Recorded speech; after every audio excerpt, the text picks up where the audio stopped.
So thank you everyone for joining us for a day in the life of tertiary education data. Hopefully everyone can hear me okay. No dissent? Fabulous, okay. So far today, I should introduce myself. I'm Kat Haywood. I'm the Head of Business Intelligence here at Jisc. So the onward users of data after the open data publication is looked after by my team. And also we look after the online surveys platform and digital experience insight surveys that we run off that platform. So chances are a good chunk of the data that's being used in a lot of your organisations is being contributed to by my team or we've helped you to generate it one way or another. So today the idea is to just have a little talk about some of the uses of data in different parts of the education organisation, in different business areas, just see some of the benefits that we're seeing and some of the challenges that have been encountered and how they're being resolved. So I'm really delighted to welcome 3 panel members. We've got Kirsty Steers, who I've had the joy of working with previously. She's the research manager at the School of Engineering at Newcastle University. She's going to be talking about her use of data for benchmarking. After Kirsty, we'll also have Megan Banham, who's the Head of Student Engagement and Communications at Leeds Trinity University. And she is going to be talking about the student engagement journey that she's been going on with Leeds Trinity in the last few years. And finally, Becca Colley-Foster, as the Head of Careers and Graduate Employability at Edge Hill University, far away. And she's going to be sharing a case study of transformational data. So I'm going to hand over to Kirsty to kick us off. Thank you very much, Kat. Yeah, there we go. So thank you very much for the invite to be here today. As Kat says, I'm the school research manager for the School of Engineering at Newcastle University. So I don't have anything to do with students at all, well, a bit to do with PhD students, but mostly focusing on developing research strategy and kind of helping with the research activities within the School of Engineering. Working with engineers is both a blessing and a curse. They're very used to using data to make decisions, so they're usually very happy if I've got data to show them, and they're happy to engage with that. But they're not quite as bad. I once had to go and present a lot of data to the maths department, and so they're not as bad as mathematicians.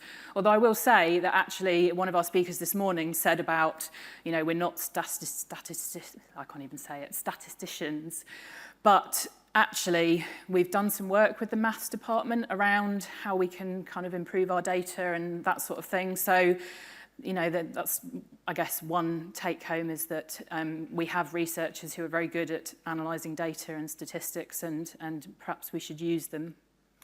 What I want to talk briefly about today is around benchmarking research income.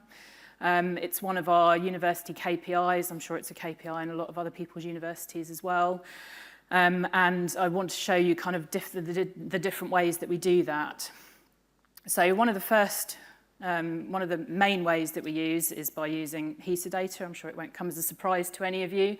So this is a screenshot from our Strategic Insights portal that our central team have built. And it takes the HESA data and uses it kind of cut down to the way that we want to look at it. So as I say, it's a university KPI. It's also a school KPI. We have a separate engineering target. And the way that we use is we look at per FTE, and we look at research income per FTE because this normalises for size. So, I mean, we're a relatively large engineering school. We've got about 140 academics. And there's a wealth of sizes of engineering across the Russell Group and across the UK. So we look at income per FTE as a benchmark so that we can normalise for size. Engineering is a bit complex. There are a number of cost centres that you can return to. We restructured 5 or 6 years ago and moved. So we used to have separate engineering schools. So we had a School of Civil Engineering and a School of Mechanical Engineering and a number of other engineering schools, but we're now just one School of Engineering. But we do still want to look at the breakdown, so it's very useful to have the different cost centres and look at those individually. One of the problems that's already been mentioned today is around the kind of lag in timing of data. So you'll see that this is from the 2020, 2022, 23 HESA return. And so we're already 18 months out of date. So it's quite difficult for us to be able to know how well we're doing in a timely manner. So that's one of the kind of biggest challenges that we have. We can obviously look at internal data, and I'll talk a bit about internal data shortly. But we really want to know how we're doing in comparison to everybody else. But we get a snapshot, and it's usually sufficiently out of date that it's almost not helpful. So we have to kind of find ways around that and think of kind of other ways that we can get hold of data. And one of those is there's a UKRI research income portal that we use. And this has got information from across all of the research councils. It's updated regularly, and you can also sort by funder. And it's got some other kind of interesting statistics like success rate, so that's how many applications or how many awards you've been given compared to the number of applications. And that's kind of useful to compare ourselves with other universities as well. And you can also get regional data as well, which is helpful. I mean, in the Northeast, we've got a number of universities that we're interested in comparing ourselves with. There's also the Golden Triangle and other things. So we can use that to compare our data as well. The challenges are that it's UKRI only. There aren't many other funders that have this kind of detailed information. There is still a bit of a lag in data, so it's not kind of, as immediate as we might want. One of the points I wanted to make about working in a school or working in a much smaller entity is that a lot of things aren't broken down to the kind of granularity that we would ideally like. So for UKRI data, it's institution level only, so you can look up Newcastle University, but I don't know, without going through every grant individually, whether that's an engineering academic or someone in computing or a mix of the two. So there's quite a lot of kind of post-processing that we have to do to get it down to the granularity level that certainly I'm looking for. There's also no size normalisation, so the institutions at the top of the list are usually the biggest. So we have that problem as well. But it's useful to have some kind of extra granularity, particularly in things like subject areas and particular calls that we can look at to see where the funding's going from UKRI, which is certainly one of our major funders in engineering. The third granularity level is around internal data, and that's fully scalable. We look at everything from individual academics all the way up to institutional level, and everything in between. So in engineering, we're split up. We're a school, but we have disciplines that are the different engineering disciplines. Within those disciplines, there are groups, and then there are individuals in the group. And we can look at research income data across all of those levels. It also covers the whole life cycle. So if you're an academic and you want to submit an application, you have to submit something called a PIF, which has the pre-application data. It's a project initiation form, and that's the kind of step before the application. So we also monitor numbers of those PIFs to see whether we're going to be, busy, how much is coming in, and it's kind of a pre-application ideas. And we also cover obviously award data and then research income as well. It is more up to date. There's a few challenges with it, mainly system-based, data cleansing problems. We've heard about those before. There is also a lag in data, even though it's internal data, but the dashboards only get updated quarterly normally. So even, it's not ideal even then. And we have a lot of systems that don't necessarily talk to each other. So a lot of my time is spent kind of taking things from different systems and trying to align them as well. So I think I'll be going back to talk to someone about a data strategy and how we can align everything there. And then we can use it to benchmark, but what all that we can really do is benchmark against schools, or we can benchmark against ourselves. So we can say, okay, we've had more income this year than we did this time last year, which is helpful information, and we have internal targets. for that as well. But what we don't have, obviously what we can't do is then say how well we're doing compared to the rest of the UK. So just to kind of go full circle back to the HESA benchmarking data, the other thing we look at is market share as well, to see whether the kind of, you know, whether our market share is increased, and then therefore it doesn't matter how much funding is being put into the system, and we look at our proportion of how it's measured. So that's one of the data things that I get involved with. There's a whole host of other things. Coming out of the new ref is a whole load of metrics and data based on research culture, which is an interesting proposition. We're not quite sure what to make of it yet. We're not sure that Research England know what to make of it yet. So it's going to be interesting to see what happens there. So there's a lot of research data involved, and a lot of data sources, and part of what I do on a daily basis is try and find my way around different data sources so that we can make data-informed decisions and hit our KPIs. So thank you very much. I think that's Megan's next.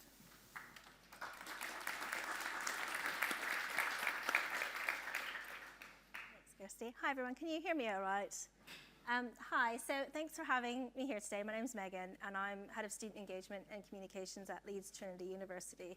So I'm going to talk about how we use data and Jisc learner analytics specifically within student support and engagement at Leeds Trinity, and a bit of kind of, you know, not too much of a history, because if anybody wants me to bore you with the whole story, some stage, happy to do so, but just of a bit of a potted history of where we are now. So Leeds Trinity University is a fairly small university. We've got about 5,500 students that are based in Leeds, and we've got you know, several thousand more in our partner organisations. But my remit is to look at those that are based across our 2 Leeds campuses, which are in Horsforth, which has been there since 1966, and we recently opened a second campus up in the city centre just this academic year. And I oversee 4 teams that are one half of the Student Support and Engagement Directorate. So my colleague Tom, he oversees mental health and wellbeing, money advice, disability services, and the more pastoral student support. And I oversee academic skills teaching, academic skills advising, student comms and events, and the engagement team. Now, the engagement team is the work in particular that I'm going to talk about today. But even though we're on 2 different sides of the directorate, it's a very holistic approach, and all teams work together. And all teams, indeed the academic teams as well, have access to Jisc learner analytics. So we were very much, because we're such a small university, a very vocational university, although we are growing, our ethos has always been, you know, we're a name, not a number. It's no longer in our branding, but it's still very much part of our ethos. And so very much our view of analytics and academic engagement is very much pastoral at heart. So that's where we came up. That's kind of like where we're coming through with this. So if I talk through, I'm just going to jump ahead, because I'm going to just talk a little bit about our operations in particular, just because I don't want to encroach on time. So it's very centralized. It's student support. We're centralized in the Student Engagement Directorate, but it is a whole university approach. So I liked what Monica Jones said earlier about, you know, kind of like the hub, the wheel kind of analogy. I guess in student support and engagement, we're the hub, but the different branches of the university, the academic faculties, careers and placements, even accommodation, you know, they are the spokes. It is a whole university responsibility. So one of the teams that sits under me, they're the student liaison and engagement officers. And we've got a manager of that team, and there are several officers that sit underneath of her who are assigned loosely to different faculties and schools, fluctuates depending on student numbers. And they are that front line of support. So they monitor our Jisc learner analytics and our attendance monitoring system on a daily basis. And we have fairly strict workflows onto kind of, you know, what the data shows as to how that triggers, do we contact a student, and how we intervene. And they have like administrative rights of that system, and they work quite closely with the faculties to support those students. And they do active, proactive outreach to a student if it's looking like, they're going to need our support. So, in terms of attendance, are they missing classes? Our attendance monitoring feeds into Jisc Learner Analytics. Our VLE, which is Moodle, that feeds into it. Library data, as well as their submission data and achievement data is all in there as well. So depending on the time of year, they're looking at different bits and pieces of data. So within that, they're contacting students, but we also have a weekly, what we call a Students of Concern meeting, where my student engagement manager, she meets up with colleagues in mental health and well-being and student support. And it's a bit of a multidisciplinary approach where we look at, who are the students that the different teams are concerned about? Can we cross-reference these lists as anybody on our radar? And we decide what those next steps will be. So it might be one of the mental health managers says, well, look, this student missed their counselling appointment this week. Are they attending their classes? Yes or no? And then depending on, what the answer to that is, we take it from there. And within that, we have some fairly complex cases as well.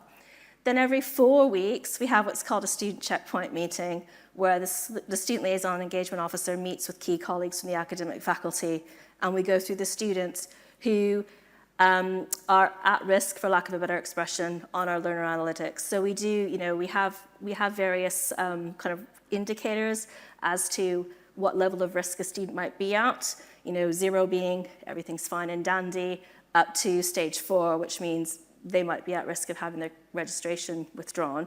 But obviously the work that we do in between that hopefully means that doesn't happen, or doesn't happen very often. And then students are assigned a stage based on the interventions or actions or interactions we've had with that student leading up to that meeting. And then the next step is taken, and that might mean they meet with the student liaison engagement officer and their program lead to put an action plan into place. And that's very much done in conjunction with the academic tutor, but also maybe other support services like academic skills, for example, if it means they need help with their submissions, something like that.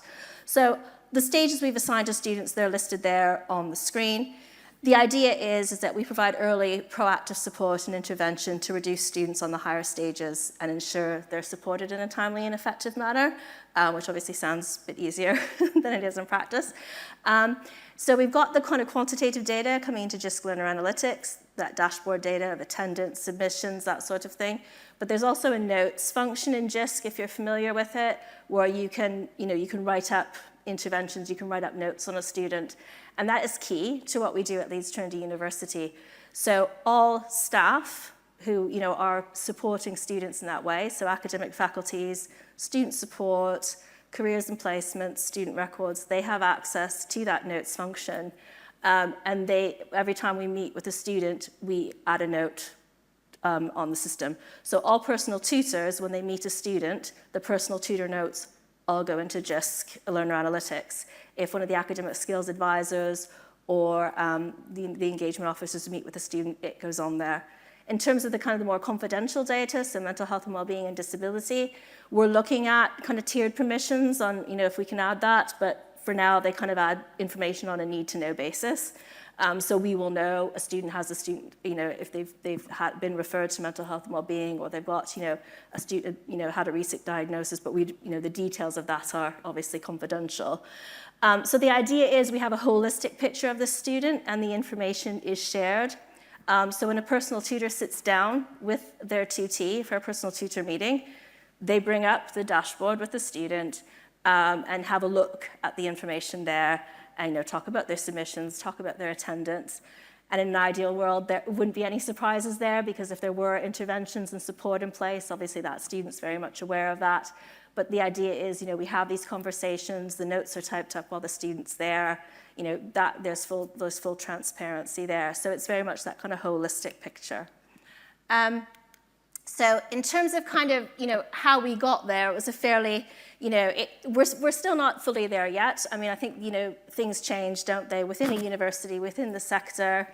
The goalposts change, the need for data changes, the type of data that you want changes. But we kind of came from, essentially it was the work we were doing within student support and engagement, if we go back 5 or 6 years ago. It was across lots of different systems. It was kind of on spreadsheets. Because we're such a small university, colleagues were kind of under the illusion, well, it's quite easy to keep track. We'll just have conversations, we'll talk to each other.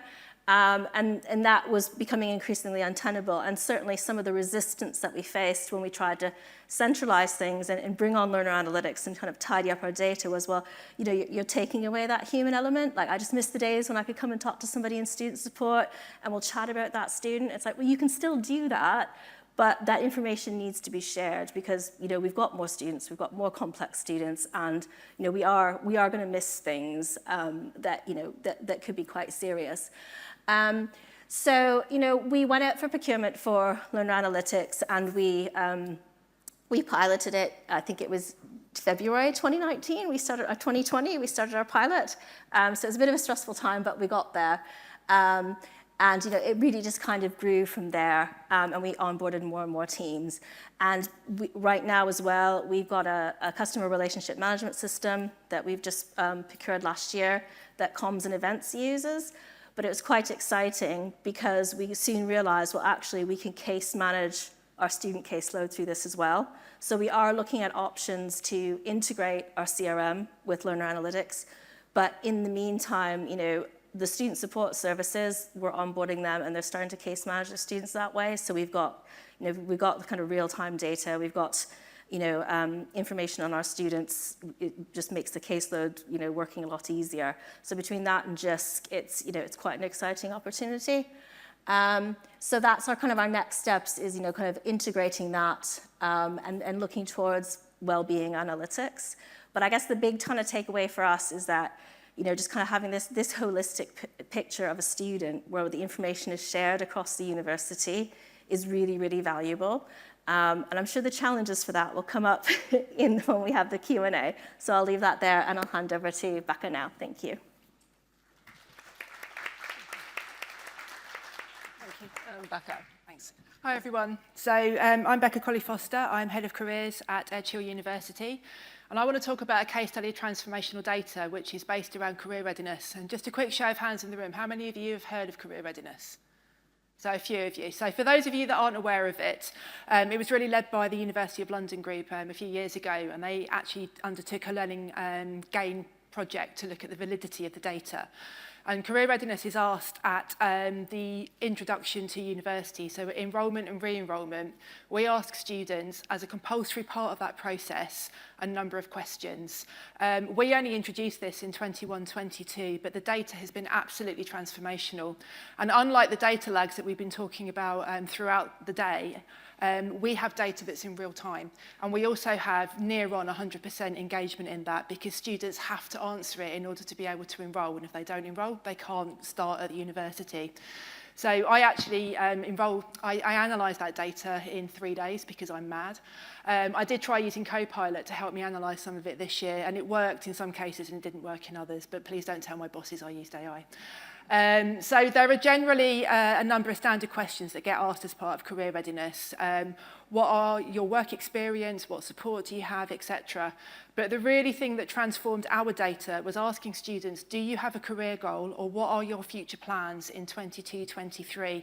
And that just like exploded the usefulness of the data. Because students can choose from a drop-down list of different options for things like, I want to be self-employed. And I think in the first year that we ran this, we had about 18 students that said they wanted to be self-employed, but a further 80 students had identified that they actually wanted to be self-employed through their career goal. So they might have chosen the statement, I know what I want to do when I'm ready to start planning, because they didn't choose the statement that said, I want to start my own business, but they were giving us that information in the career goal. And the career goal is open text, so you can see why I wanted to use AI to help me analyse it. But as I say, the responses were a revelation, and it really puts a spotlight on the specific needs of the student. And as Megan was saying as well, it makes it about the student, not about them just being a large number. So it's been a real catalyst for change within faculties. One of our faculties has changed their modules on their curriculum because all of their students were saying they wanted to do this as a career goal, but the curriculum was spewing them out to do that as a career goal, and lo and behold, their graduate outcomes weren't very good. So actually helping us to understand what the process is of what the students are interested in doing has allowed us to really be at the forefront of curriculum change within the university. And it really has placed careers at the heart of that B3 and TEF agenda. So it's given my team a lot of bandwidth really to be able to go into meetings, but not with a big stick, as facilitators, as enablers, as experts in that area. I've got a separate keynote that goes on about a rant about careers being bolt-on, ad hoc, and all the rest of it, which I'm happy to share with people, but today's not the day for that. So this year, we added another question in as well. My PhD focused on why are you here? And I really wondered why our students were coming to us. So as well as asking them what their future career goal was, we asked them why they wanted to be at university. Because we need to set the context for employability within their academic studies. And I was really heartened to hear what Professor Peck was saying in his keynote this morning about us needing to move education, needing to move higher education into it being about personal development.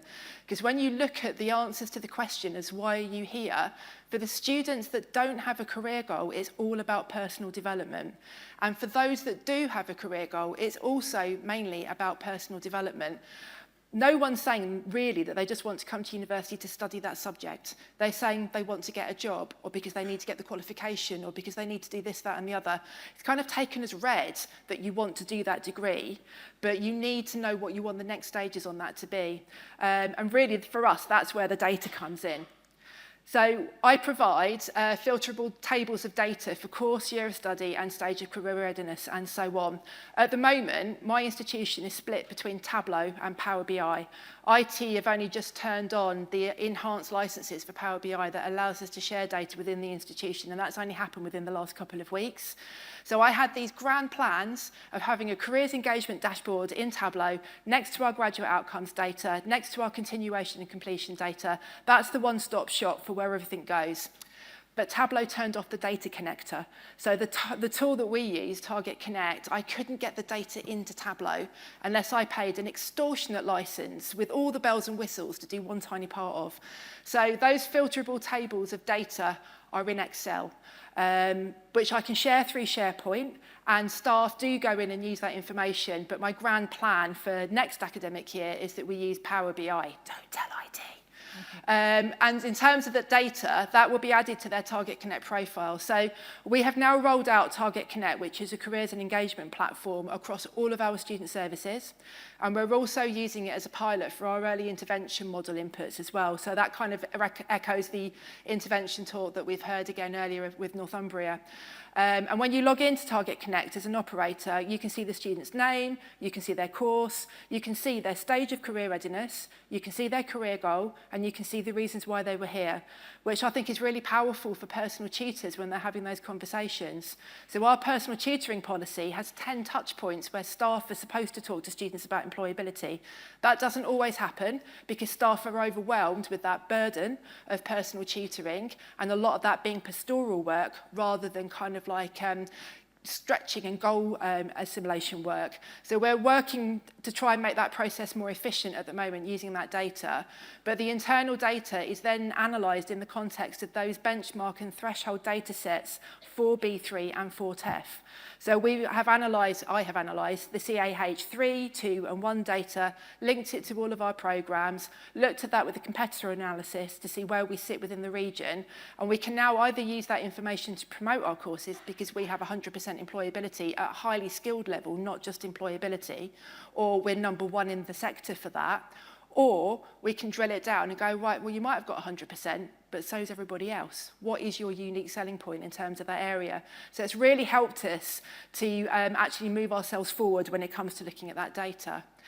So in terms of the impact then, the use of the career goal informs all of our career readiness statements, especially when students have chosen, I don't know what I want to do.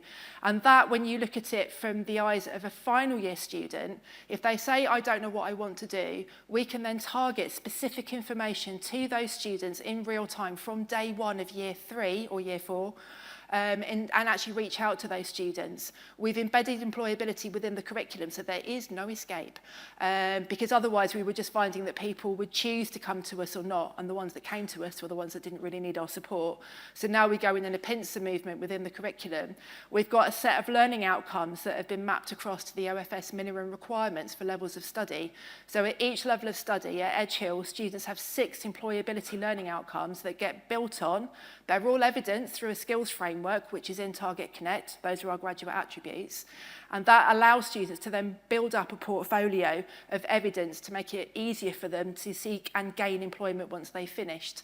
And we've also been able to pinpoint support to students that want particular types of input. So within our law department, for example, we'll have a lot of students who say they want to be barristers. So we can reach out to them in particular and say, we're putting on an event about mini pupillages. It's taking place at this time. Do you want to come? Rather than actually just putting on like ad hoc sessions and no one getting engagement in it. And we have noticed significant levels of engagement in that area. And that's really led me to develop this data-informed service delivery model, where we've got the student experience at the heart of what we're delivering, but we've got our 4 key touch points here as well. We've got intercurricular, as I said, there is no escape. We've got extracurricular for the students that want to get involved in extracurricular activities, so that might be our extra ed award, or being involved as a student union rep, for example. We've got information, advice and guidance, because in this era of efficiency, we still need to have those one-to-one conversations with students, but we've got a lot more effective about triaging through how we do that. And then we've got our self-source support as well. Our website is busier on a Sunday than it is on a Thursday. And I'm not expecting my team to work on a Sunday. I'm not expecting them to work after 5 o'clock or before 8 o'clock in the morning. But we need to have that self-source support, really. And again, it's the data analytics that have led me to see that information, because I can see the heat maps for when students are actually engaging with the information that's on it. So I'm aware that we need to leave time for questions. I'll leave it and pause it here, really, in terms of the impact. So really, we are driving the agenda, the data agenda, with careers employability within our institution, because graduate outcomes data is key to our programme design, and really it's only going to become more key as we find the financial pinch hitting us further and further across the sector. And we play a pivotal role in internal quality assurance processes. So we sit on quality validation panels. We ask difficult questions about, but how are you embedding employability rather than just having tick boxes? And we're also looking to embed authentic assessment activities as part of that as well, rather than just replicating what, I graduated in 1996. And I haven't seen a lot change within higher education in that, in terms of it's still coursework, it's still group presentations, it's still exams if you need students to regurgitate large amounts of data. So hopefully that, with 3 presentations, has given you a good overview of how we're using data in tertiary education. And I'll hand over to Kat now to chair the questions. Thank you. Thanks, Becca. Okay, so 3 quite different stories of very, very diverse uses of data. With a couple of references to earlier talks, it really does feel like we're on the same side at this event, to be honest. So we have a few questions. I'm not going to look for hands. I'm profoundly deaf, and I'm going to have to rely on reading the questions. I'm going to pull rank as a person on stage and use my question first. So given the current environment we find ourselves in, constrained finances, supercharged growth of AI, more and more data to manage, what do each of you in your individual roles see as your biggest data-related challenge that you're facing? So if we just go left to right, Kirsty, do you want to take that first?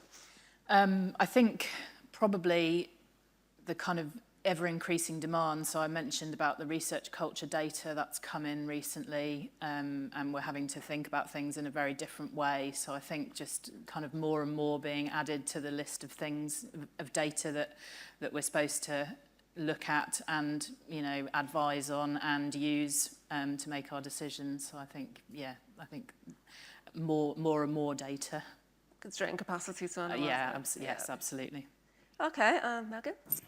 Yeah, quite similar, actually. I think what other speakers have said today about data being looked at as a burden versus an asset really resonated with me, because I think, you will get reluctance from colleagues, and they do see it as a burden. It's, it's thinking, well, I want to just get back to supporting students. I don't want to have to worry about metrics. I think we're losing sight of what's important. And my argument for that is, well, the data helps us keep in sight what's important. We need to be evidence-based practitioners. So, the data is a tool to help you with your work. You're doing a fantastic job. You're a great personal tutor. You're a great lecturer. You're great at whatever you do. But you've got all this evidence now that is another tool in your toolbox that makes it even better.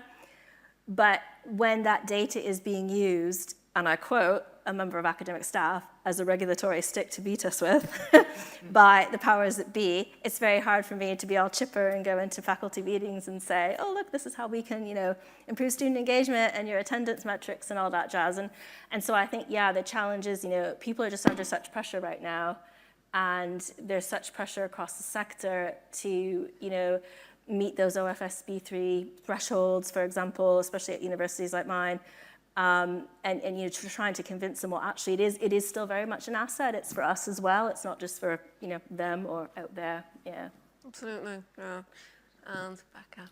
I think my biggest issue is getting people to engage with it. So we draw lots of pretty diagrams and we use lots of pretty charts, and we try and break it down so that it can be seen as meaningful and easily accessible.